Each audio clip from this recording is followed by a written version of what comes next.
iyo umubonye mu myenda ya gisirikare ugira ubwoba, arakureba gusa byonyine hanyuma ubundi byareza byose bikikora, ntabwo umwitambika iyo ari mu kazi ke. Bamwita umusiti cyangwa se umujepe, dore ko abenshi bafite amatsiko gusobanukirwa abagabo barinda umukuru w'igihugu cy'u Rwanda, ndavuga Paul Kagame. Abagabo bagaragaye kenshi mu gihe cyo kwiyamamaza kwe no kugezana n'ubungubu kandi nibo bamurinda, ariko ni abajepe cyangwa se Republican Guard, ariko nanone Ctu ni umutwe n'undi ushinzwe kumurinda. Ariko abangaba rero ubundi abenshi babibazaho byinshi, bakibaza uburyo barinda umukuru w'igihugu, uburyo umutekano w'umukuru w'igihugu uba wubatse wose uko uteye n'abagabo barimo. Ariko rero ntago tujye dutina ngo tujye kure cyane, twiyemeje ibizo byinshi bitandukanye, tukagusobanura byinshi utarasobanukirwa, tukakubwira byinshi ubonesha amaso ariko wowe ntusobanukirwe. Twiyemeje kukugezaho gatanu. Ariko nanone gatoya yuko tangira, hari benshi bagiye bibaza bati ubundi aba bagabo batorejwe he, batozwa gute, ese ubundi bakora gute akazi kabo, bagakora muhe buryo? Ariko none uyu munsi rero ugiye gusobanukirwa neza uburyo umutekano w'umukuru w'igihugu urindwa n'abagabo. Gusobanukirwa abagabo ni bande, bakora iki, ibyo bakora byose bigenda bite, ase ubundi babikora muhe buryo? Ikindi kandi urasobanukirwa imodoka barimo, ibikoresho bashyiramo bitwaza kugira ngo bashe kurinda umukuru w'igihugu neza cy'u Rwanda, dore ko abangaba rero baba bacigatiye umutekano wose we, ndetse kandi uretse kuwucigatira nibo baba bafite ubuzima bwe mu biganza. Abangaba rero ujye uzabona bose aho bari uzabatinye, kubera yuko abangaba ntago wakwibekera rimwe ucengera cyangwa se umukoraho batabishaka. Ndetse kandi n'ikindi utaruzi, ushobora kubutekereza ko nyamara umukuru w'igihugu ashobora kuba ubwe ku giti cye yigenga cyangwa se akiyobora ku mutekano we, ariko byose bisobanukirwa. Ntabwo ariko gusa ibyo ngibyo utekereza atari ko biri, ariko kuri kose uri gusanga ngaha.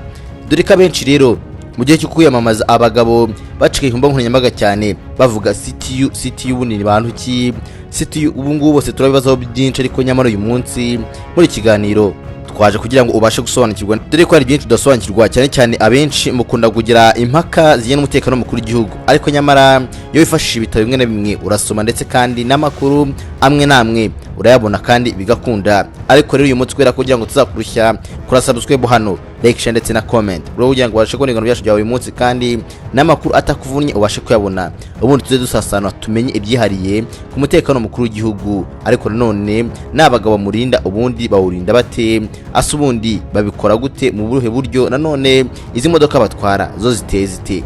Buri kintu cyose rero ni ikiganiro kirekire ariko uraza gusobanukirwamo byinshi kandi bihambaye, n'uburyo Perezida w'igihugu cy'u Rwanda agenerwa na leta ibimukwiye kugira ngo abashe kurindwa umutekano wuzuye. N'aba bagabo amafaranga bahembwa nayo uraza kubimenya, yo gusa amakanya ni bande bishyura abagabo z'undi, byose urabisobanukirwa mu kanya gatoya cyane.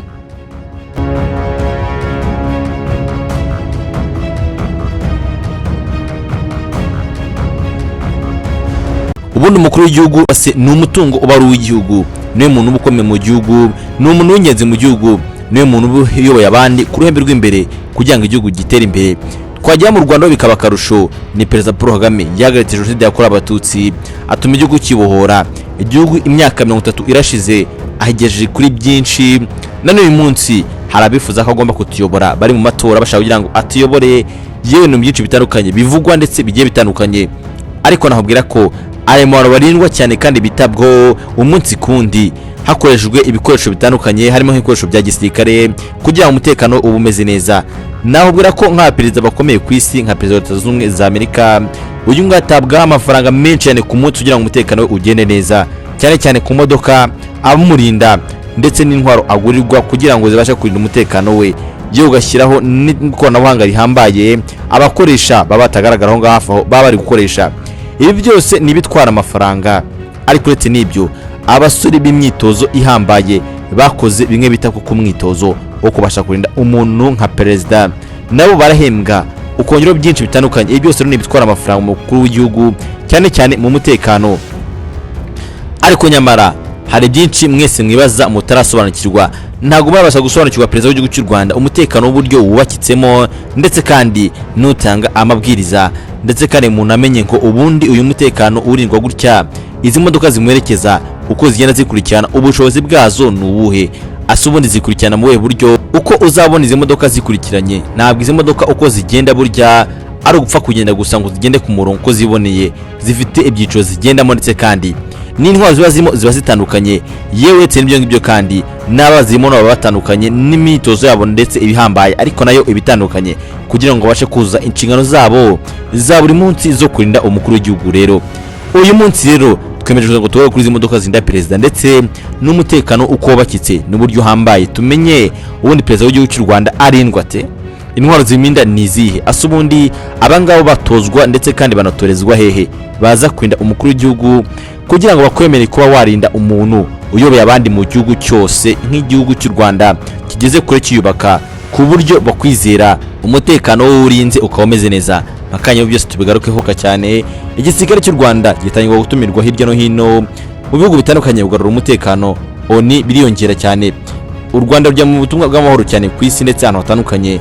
U Rwanda rukagira rukorera amahugurwa ku buryo rwagiye ruhugura n'ibindi bihugu, ariko uko nguko byagenda biba nako perezida w'igihugu cy'u Rwanda we yazamukaga mu ntera ahabwa icyubahiro kidasanzwe, ndetse kandi ukuzamuka mu ntera kwa perezida w'igihugu cy'u Rwanda byatumye umutekano nawe ukazwe cyane, dore ko uko perezida burya agenda azamuka mu cyiciro agenda agira abanzi benshi, uko ugenda utera imbere burya ugira abanzi benshi cyane, ibiro bigatuma nawe umutekano ugenda uzamuka.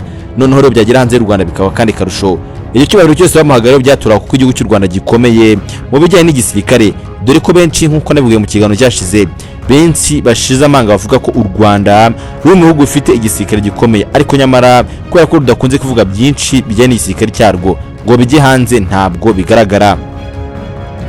Rero perezida w'igihugu cy'u Rwanda ari mu perezida barinzwe nk'uko nabikubwiye, ariko nyamara reka duhere ku modoka zitandukanye ndetse tuvuga byinshi bizerekeyeho ndetse n'impamvu perezida w'igihugu agomba kurindwa kurusha abandi bantu bose kandi agashyirwamo amafaranga menshi. Nk'urugero, Leta zunze ubumwe za Amerika zindi umukuru w'igihugu ko dore ko bavuga ko imodoka y'ubwayo agendamo bihagaje amafaranga menshi cyane ku buryo utabyumva ari umutamenwa.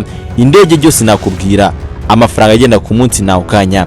Perezida w'Uburusiya bikaba kandi karusho, abaperezida bakomeye nka perezida w'Ubushinwa nabo bikaba kandi karusho.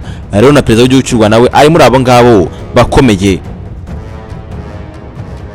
Buri gihugu ubundi kigomba kwihesha agaciro, gifite igikundiro n'igitinyiro. Nko mu Rwanda ni gake uzabona umuntu wigeze ndetse akijya intakoreka kuko abantu bose bangana imbere y'amategeko. Perezida wa Repubulika ni umuntu urindwa ndetse kandi ni umuntu urinda itegeko nshinga, kandi n'iryo tegeko rikomeye mu Rwanda rero agomba kurindwa kandi ku kiguzi cyose byasaba icyo ari cyo cyose. Itegeko nshinga niryo rigize u Rwanda, ibyo rero dukora byose tuyoborwa naryo kugira rero nabi uwo abanyarwanda bahisemo ngo abarinde ndetse kandi anabayobore. Byaba ari ugutsindwa bikomeye cyane ko abanyarwanda n'u Rwanda muri rusange. Niyo mpamvu rero umuntu wese uri ndetse kandi uri perezida w'u Rwanda arindwa bimwe byo ku rwego rwo hejuru cyane bihambaye. Imodoka agendamo nazo zigomba gutambuka kandi abantu kandi bakiyamira bati u Rwanda mu rureke rugeze kure pe. Iyo perezida uri mu muhanda abamurinda baba kandi badahumbya kuko byose baba bari mu kazi, kandi nta guhumbya kubera ko ushobora guhumbya gatoya perezida akagira ikibazo, byari ikibazo gikomeye cyane, yaba impanuka ushaka kumugira nabi n'ibindi bibazo yahora nabyo mu muhanda ntibishoboka. Abamurinda rero baba baratojwe ku rwego rwo hejuru ruhambaye. Harera abatozwa no gutwara imodoka ku muvuduko uri hejuru cyane, kandi bagatozwa kwisokamo igenda, gukata amakorosi ku muvuduko wo hejuru, kumenya ibijyanye n'imihanda n'ikirere, gukoresha za drone n'ibindi bitandukanye. Ubundi perezida wa Repubulika yemera imodoka 5 yishyurwa na leta. Iyo ashatse izindi bitewe n'impamvu runaka ashobora kuzishyurira cyangwa RDF nk'urwego rugena abamurinda, ari nabwo rero bakongeramo izindi modoka maze ubundi perezida wa Repubulika akarindwa bikomeye, kandi izindi modoka zikenewe nazo zikongerwamo. Abarinda perezida rero mu muhanda babarizwa mu mutwe wo mu Republican Guard, abo twita abajepe mu Rwanda, witwa VIP Protection Unit. Aba rero bategura imodoka zijyana perezida n'ibindi byose bituma agera ahagiye amahoro. Hayoborwa rero mbere yuko ahaguruka, gusa ibyo simbijyamo, ndakubwira kuri VIP Protection n'imodoka zabo gusa uko icungirwa umutekano ndetse kandi n'uburyo bawucungamo. Abo muri RG mu magambo ahinnye niho tuyogarakaho uyu munsi n'imodoka nko nabikubwiye byose tuve n'umuzingo, dore ko benshi mufite amatsiko yo kumenya uburyo perezida arindwamo nibera imbirimo mutabonye. ubundi perezida w'igihugu cy'u Rwanda muri no minsi ari kwiyamamaza mukunze kubona imodoka ya Land Rover Defender ari kugendamo. Mwamusaye muzi neza akagera muri Land Rover Sentinel. Yena ni imodoka ihambaye cyane dore ko perezida w'igihugu cy'u Rwanda mu perezida nabo bagenda modoka nziza kandi zifite umutekano uhambaye. Ubu rero perezida w'igihugu cy'u Rwanda ari kugira imodoka ya Land Rover Defender 110. Iyi modoka rero nayo irarenze akazi ni imodoka yagendaga mu minsi ishize Land Rover Defender 130. Ni imodoka ihambaye, imodoka iri ku rwego hejuru. Ariko izi modoka zose kuba zigenda gutya bivuze ko abagomba nazo kuba zicungiye umutekano bihambaye. Reka rero ubundi nkubwire byinshi ku modoka ndetse n'uburyo zigendamo n'uburyo ziba zirinzwemo. Mbere yuko perezida agenda, polisi irabanza ikanyura ubundi igihe gitoya cyane kugira ngo agende bagarika imodoka kugira ngo umutekano waba perezida cyangwa abaturage ugende neza. Iyo abantu bose bagiyeho rero niko imodoka zerekeje perezida zikurikirana zigenda. Ubundi perezida agiye kwita habanza polisi y'u Rwanda igenda ifite amatara amyasa ndetse kandi aba bareba rero ko nta kinyabiziga kiri mu muhanda no kubwira polisi ndetse kandi bari mu muhanda ko habura umwanya muto ngo imodoka ya perezida ihite. Hari izindi modoka rero ebyiri zikurikira ya polisi. Izi ziba zirimo abasore n'inkumi bo muri Republican Guard bareba ko nta nkomyi mu muhanda. Nyuma none rero bahita baza imodoka bita Red Car. Imodoka yitwa Red Car rero iyi modoka iba ifite amatara y'ubururu n'umutuku, inafite alarm yaguruka iminota 5 mbere yuko ya perezida ihita. Iyi ngiyi igenda ibwira abantu ko imodoka ya perezida iri hafi. Hahita rero hakurikiraho izindi bita Advanced Car. Izi ziba ziri imbere rero ya perezida. Imodoka ya perezida igendamo akenshi abari ebyiri zisa cyangwa eshatu zikurikiranye bitewe n'urugendo, ku buryo imwe igize ikibazo technique ahita afata indi adahagaze. Advanced Car nizo zigenda ziyoboye imodoka ya perezida arimo. Hari gihe rero Advanced Car ziba ari eshatu, ebyiri cyangwa se imwe bitewe naho agiye. Riri ngiyi ibirimo nawo abasore n'inkumi ameze neza. Hakurikiraho indi modoka bita Rear Car. Iyi modoka yitwa Rear Car rero ni modoka iba irimo abasirikare batojwe bihambaye, aba rero bakwita kuri perezida isaha n'isaha yari yose ndetse banakwitanga, ariko u Rwanda ruhagumana ikuzo. Aba rero bitambika icyo ari cyo cyose cyahungabanya umutekano wa perezida. Yabaze kumva ngo perezida yagonzwe n'imodoka runaka. Ibyo bintu biratangaje cyane, biranababaje rwose. Aba rero babari maso ku buryo nta kintu na kimwe cyamugeraho, ntibishoboka habe n'isazi yatumuka.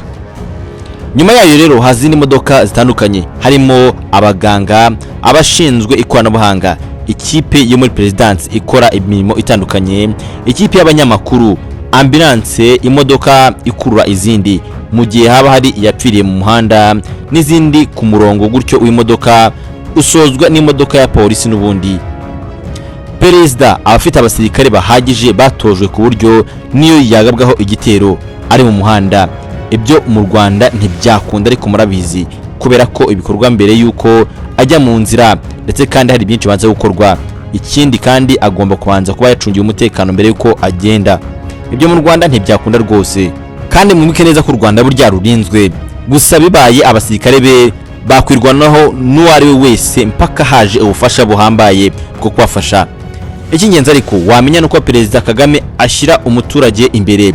Niyo bafunga umuhanda uzasanga imodoka arizo zitemerewe kugenda, ariko umuturage urugendo rwe ararukomeza.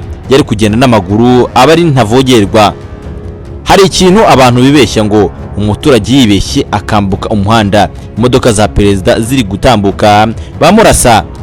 Abavuga ngo ibyo ngibyo rwose bashaka gusebya u Rwanda ntago ari byo, cyangwa badasobanukiwe by'umutekano. Perezida wa Repubulika inshingano za mbere afite ndetse natorerwa ni ukurinda itegeko nshinga. Mu itegeko nshinga ingingo ya 13 haravuga ngo umuntu ni umunyagitinyiro kandi n'indahungabanywa. Hakomeza avuga ko leta ifite inshingano zo kumwubaha no kumurinda ndetse kandi no kumurengera.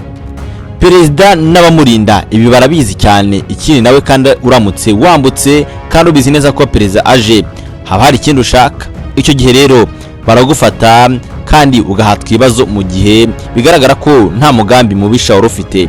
ibi ngibi bikarangira urekuwe. Izi modoka zitandukanye ni imodoka bisa nkaho Perezida Paul Kagame akunda kugendamo. Dore imodoka Perezida Paul Kagame w'igihugu cy'u Rwanda akunda kugendamo kandi nazo zifite umutekano uhambaye. Benshi murazibona mukabona imodoka nziza, ariko izi modoka ziratandukanye nizo wajya ku isoko ngo usangeyo. Dore ko benshi iyo muzibonye mukeka ko niyo modoka igura amadolari 113 utekereza ko nyamara ujya ku isoko urazisangayo. Oya rwose ntabwo bishoboka. Izi modoka ni imodoka zihambaye, ziragurwa ariko nanone zikongerwamo ibintu by'ikoranabuhanga bidasanzwe bituma nyine yitwa Perezida.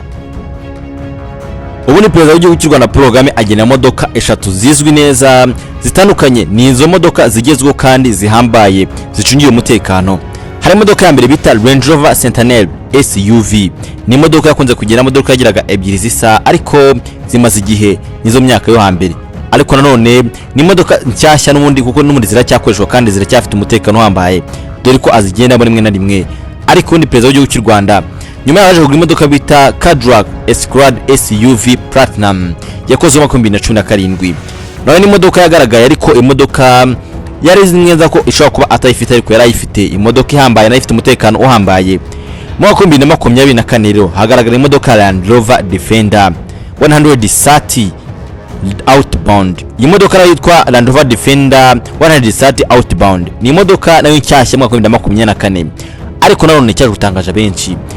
Mu mwaka wa 2024 ku itariki ejo bundi rwose agiye gutangira kwiyamamaza Perezida Paul Kagame w'igihugu cy'u Rwanda ahatana umwanya w'umukuru w'igihugu mu matora ataha yo mu kwezi kwa karindwi. Hari imodoka yagaragaye n'ubundi ni Land Rover Defender nanone 110. Iyi ngiyi nayo ni imodoka isa nkaho yavuye no ku isoko itagigaragara, ariko iyi modoka irahenze ku buryo utabyumva. Ndetse kandi ukongera 130 nayo nshyashya ku buryo bivuga ko Perezida w'igihugu cy'u Rwanda Paul Kagame n'umuntu bagenda imodoka kandi zihenze kandi z'urwego rwo hejuru. Ariko nyamara reka wenda ngaruka gatoya ku modoka ebyiri. Ndavuga kuri Cadillac Escalade SUV Platinum ho gatoya kubera kugira ngo mve neza umutekano w'ino modoka. Reka none ngaruka ino modoka nende kubwiye ebyiri ngiye kuzero gatoya cyane. Wari modoka yo mu bwoko bwa Cadillac Escalade SUV Platinum yakozwe mu 2017. Niwe Perezida Kagame yagiyemo ubwo umunsi yasuraga abaturage bo mu karere ka Ruhango mu minsi ya 2020. Cyo gihe na kabiri abaturage bose baratungwe n'amafoto ya kumbaga nkoranyambaga agaragaza ino modoka. Ubu ino modoka ntisanzwe kuko ireshya na metero 5 na santimetero 39 hagati y'ipine rimwe ry'imbere n'irinyuma, hareshya na metero 3 na santimetero 30. Amakuru avuga kandi iyi modoka itakorewe kugurishwa ku isoko ryo muri Afurika, habwo yaremewe abakiriya muri Amerika n'Uburayi, ndetse bivuga ko igiciro cyayo ari ibihumbi hagati ya 300 na 500 by'amadolari cyangwa saga miliyoni 500 z'amanyarwanda. Iyi modoka kandi kunihambaye ukurimo ukoresha telefone ifite wifi ya 4G yihuta cyane kurusha ibindi byose. Ubu ngubu noneho iravuguruwe ishyirwamo 5G. Ni ibintu bihambaye cyane.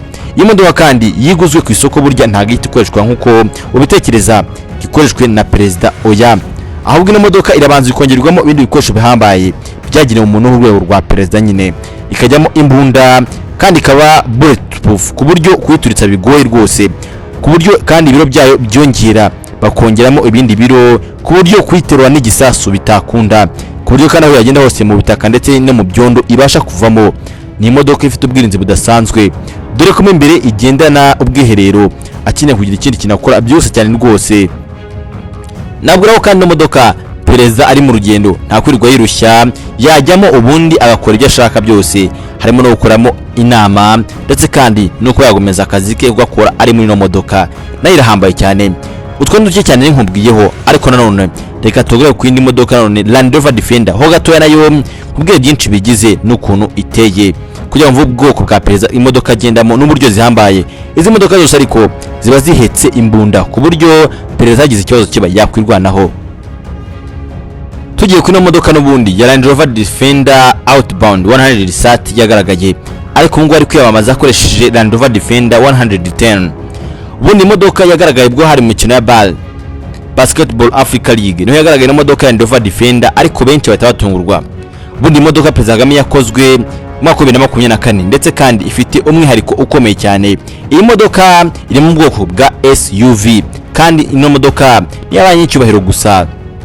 Iyi modoka ntitorwa n'amasasu kandi ntiyangiza ikirere, ndetse ijyanye n'imiterere y'u Rwanda kuko yihariye cyane kuzamuka imisozi. Ubundi iyi modoka ifite igisenge kidasanzwe kirinda byose bibi birimo izuba n'urusaku rw'imvura ndetse n'ibindi bitandukanye, ku buryo urimo imbere imvura ikagwa ntago wowe urimo imbere ubyumva. Bivugwa kandi agaciro kayo kari hagati y'ibihumbi 130 n'150 by'amadolari y'Amerika, angana n'arenga miliyoni 150 z'amafaranga y'u Rwanda.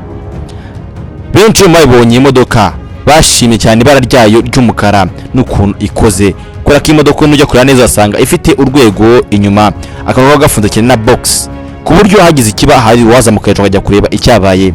Imodoka kandi ifite toni zirenga 5 ku buryo iremereye ku buryo nta kintu cyayiterura. Ni imodoka kandi yihuta cyane